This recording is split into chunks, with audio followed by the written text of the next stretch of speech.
ศาสนาและฮิตของประเพณีลาว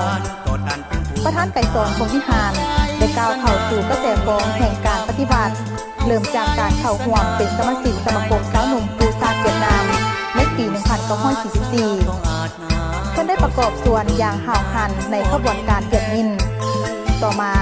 ได้เข้าร่วมในขบวนการยึดอำนาจการปกครองจากกำมือของพวกญี่ปุ่นอยู่แขวงสวรรณเขตในวันที่23 สิงหาคม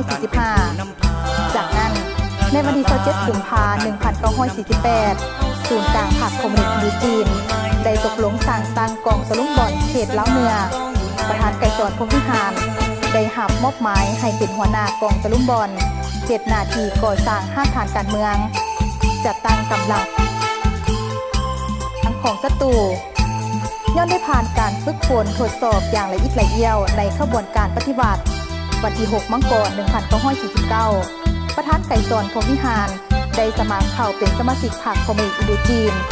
และวันที่28 กรกฎาคม 1949 ได้หับเข้าเป็นสมาชิกสมบูรณ์ของพรรคตั้งแต่นั้นมา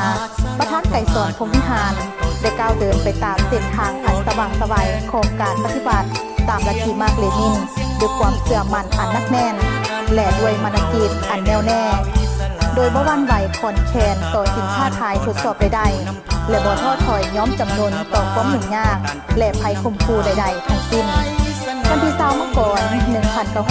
1949 ประธานไก่สอนพงษ์วิหารได้ประกาศสร้างตั้งกองทัพลาวอิสระขึ้นและเพิ่นได้หับแต่งตั้งเป็นผู้บัญชาการกองทัพลาวอิสระซึ่งเป็นกำลังประกอบอาวุธปฏิบัติที่อยู่ภายใต้การนำพาโดยตรงและหอบดานของพรรคเดือนสิงหา